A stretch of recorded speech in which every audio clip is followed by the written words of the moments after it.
Bonsoir, voici l'analyse technique du 13 février, pour le 13 février. Alors, donc des bonnes nouvelles, des mauvaises nouvelles. Alors les bonnes nouvelles, donc Redbook au niveau des US, largement positive, donc ça c'est très bien.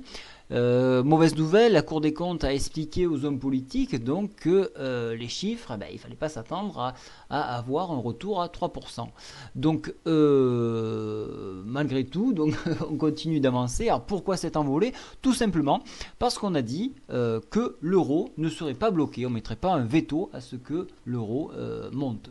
Du coup, les marchés ont été tirés par le haut grâce à la parité euro-dollar qui s'envole donc à 1,34 500 là au moment où je vous parle.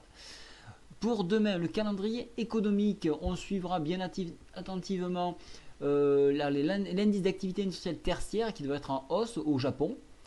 Le WPI en Allemagne à 8h, donc ça avant l'Open, donc sur le France 40, donc ça sera intéressant de voir la répercussion qu'on a.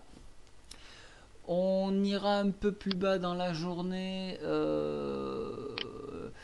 Alors le rapport de l'inflation de la BOE, bon, on s'en fout un petit peu si on peut dire ainsi. On faudra plutôt s'attarder sur la production industrielle en Europe. Ça c'est intéressant, savoir si l'économie peut enfin repartir.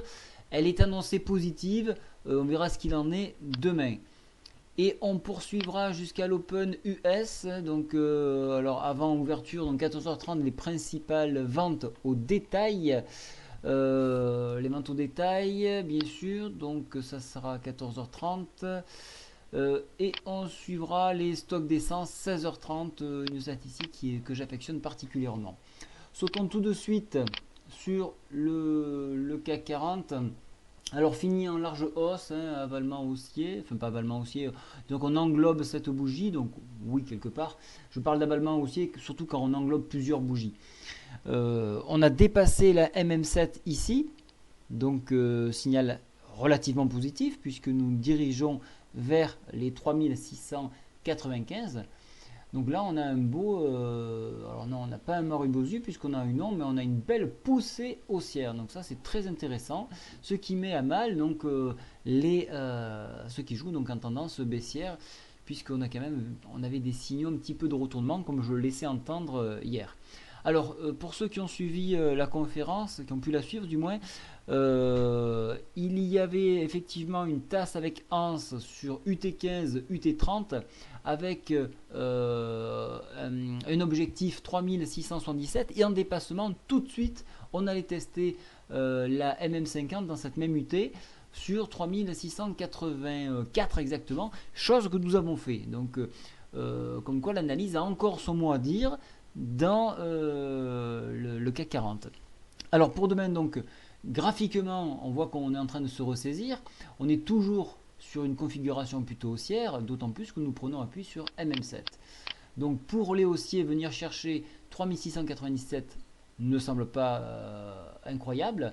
Et par extension, venir chercher la MM20 au contact également de la médiane de fourchette d'Androust 718. Il y aura bien évidemment le seuil psychologique des 3700 à dépasser. Pour les baissiers, revenir chercher MM7 3658, la médiane de la partie inférieure de la fourchette d'Androust 3649 et par extension, pourquoi pas, le bas de la Bollinger 3614. Au niveau indicateur, divergences sont toujours neutres.